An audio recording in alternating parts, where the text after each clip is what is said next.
अगली खबर मुरादाबाद से है, जहां सपा सांसद डॉक्टर एसटी हसन ने कहा है कि मुसलमान यूनिफॉर्म सिविल कोड को नहीं मानेगा। उन्होंने कहा है कि अगर केरल के राज्यपाल आरिफ मोहम्मद खान खुद को कुरान से ऊपर मानते हैं और कुरान के हुक्म को गलत समझते हैं तो उन्हें सलाह है कि वो इस्लाम को छोड़ दें। फिल्म 72 हूर पर उन्होंने कहा कि अब फिल्में भी राजनीति कर रही है, हूरों के बारे में गलत भ्रम फैलाया जा रहा है। एसटी हसन ने कहा है कि 2024 के लिए भाजपा के पास रोजगार या कारोबार और विकास मुद्दा नहीं है। वो हिंदू मुस्लिम करके चुनाव जीतना चाह रही है, लेकिन अब जनता इनके झांसे में नहीं आने वाली। तो सपा सांसद एसटी हसन का बड़ा बयान आया है सामने। फिल्म 72 हूरों के बारे में कहा कि ये गलत संदेश दिया जा रहा है, मुसलमान यूनिफॉर्म सिविल कोड को नहीं मानेंगे, ऐसा कहा जा रहा है एसटी हसन की तरफ से। भाजपा के पास चुनाव लड़ने के लिए और कोई मुद्दा नहीं है, भाजपा सिर्फ हिंदू मुस्लिम की राजनीति करना चाह रही है, ऐसा भी आरोप लगा रहे हैं एसटी हसन। सपा के सांसद हैं एसटी हसन और उन्होंने गंभीर आरोप लगाया है भाजपा के ऊपर। उन्होंने कहा है कि यूनिफॉर्म सिविल कोड की तरफ से के माध्यम से गलत संदेश समाज में फैलाया जा रहा है और भारत के मुसलमान यूनिफॉर्म सिविल कोड को नहीं मानेंगे। हमारे के जैसे कि भाई बहन में शादी हो जाती है, मामा भांजी में हो जाती है, एक औरत 4-4, 5-5 पति रख सकती है। इस बात की इन्होंने फिक्र करी, लेकिन इस्लाम को मानने वालों के लिए क्या कर रहे हैं, मुसलमान के लिए क्या कर रहे हैं?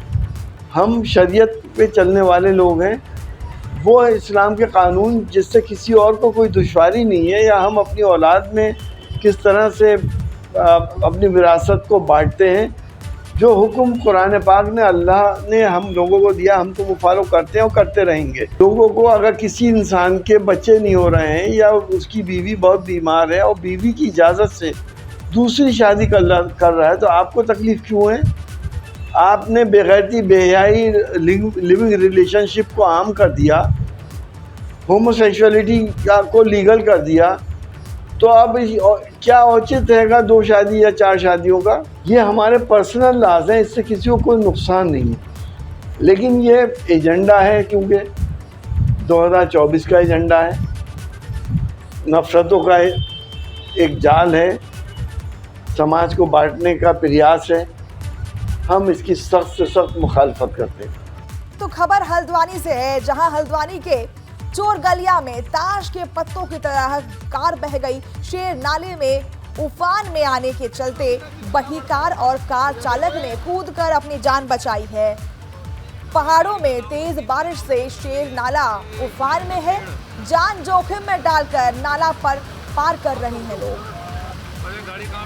तो नाले में कार बह गई। तस्वीरों में आप देख सकते हैं कि किस तरीके से पानी का सैलाब आप देख सकते हैं, तीव्रता आप देख सकते हैं पानी की, करंट देख सकते हैं आप पानी की।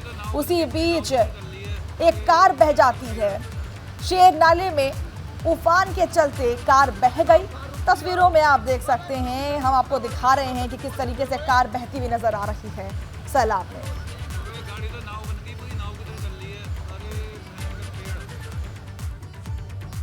बिजनौर में मूसलाधार बारिश से गंगा का बढ़ा जलस्तर। नदियों में आए तूफान से कई गांवों से टूटा संपर्क। पानी के उफान को रोकने के लिए प्रशासन ने लगाई है जेसीबी मशीनें। कई गांवों में बाढ़ का खतरा देखने को मिल रहा है और थाना बढ़ापुर के नटका नदी का ये मामला है। तो गंगा का जलस्तर बढ़ने से गांव वालों में खौफ देखने को मिल रहा है। गांव में संपर्क टूट चुका है, क्योंकि पानी आने से जो मेन रोड है उससे संपर्क टूट गया है। रोड तहस नहस हो गई है, जल भराव हो गया है। नदियों में तूफान आने से कई मकानें ढह गई, कई रोड्स ढह गए और आप देख सकते हैं कि नदी के जलस्तर बढ़ने से कटान भी शुरू हो गया है। कई रास्ते जलमग्न हो गए हैं, तालाब में तब्दील हो गए हैं। नदियों में आए तूफान से गांवों से टूटा संपर्क। उधम सिंह नगर में तेज बारिश के बाद कल्याणी नदी का जलस्तर तेजी से बढ़ता जा रहा है, जिसको लेकर कल्याणी नदी किनारे रह रहे लोगों की चिंता बढ़ जाती है और कल्याणी नदी के किनारे करीब 700 मकान बने हुए हैं। 2 साल पहले भी जब रुद्रपुर में बाढ़ आई थी तब कल्याणी नदी के उफान ने भारी तबाही मचाई थी, लेकिन अब एक बार फिर से नदी किनारे रहने वाले लोगों को किसी अनहोनी का डर सता रहा है। वहीं डीएम ने बढ़ते जलस्तर पर कहा, हमारी पूरी नजर है, हम तैयारी कर रहे हैं। तो आपको बता दें कि 700 से ज्यादा मकानें इस क्षेत्र में पाई जाती हैं, लेकिन अब उन सभी परिवारों को बाढ़ का खतरा सता रहा है। कल्याणी नदी में जलस्तर बढ़ गया है, लोगों की चिंताएं बढ़ गई हैं। तस्वीरों में आप देख सकते हैं घुटनों से भी ऊपर जलभराव देखने को मिल रहा है। ये कल्याणी नदी के जलस्तर बढ़ने से पिछली बार भी बहुत सारी मुश्किलों का सामना करना पड़ा था लोगों को, सैलाब का सामना करना पड़ा था लोगों को, और अब फिर से वही डर उधम सिंह नगर के वासियों को डरा रहा है।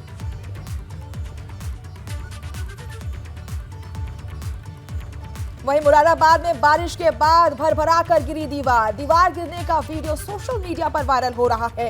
निर्माण कार्य के चलते इमाम बाड़े की दीवार गिरने से बड़ा हादसा होने से चला। थाना नागफनी इलाके के नई सड़क चौराहे का ये मामला है। तो तस्वीरों में आप देख सकते हैं किस तरीके से भरभरा करके ये मकान गिरी, ये दीवार गिरी, और बारिश के बाद ये दीवार ढह जाती है।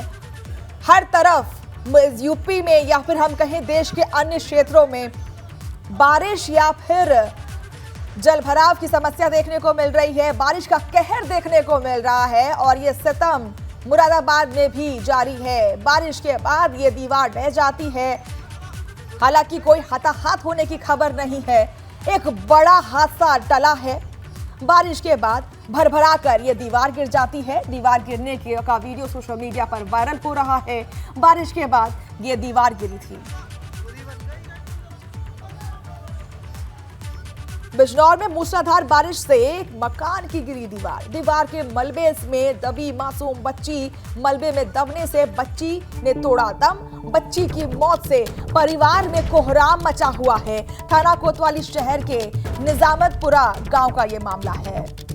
तो दीवार के ढह जाने से एक मासूम फंस जाती है मलबे में, लेकिन उस मलबे में बच्ची ने दम घुटने की वजह से उसकी मौत हो गई। बच्ची की मौत से परिवारजनों में कोहराम मचा हुआ है। थाना कोतवाली शहर का यह मामला है।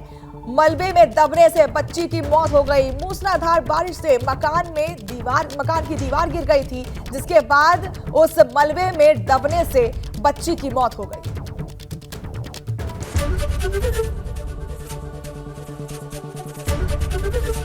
एबीपी गंगा, खबर आपकी, जुबान आपकी।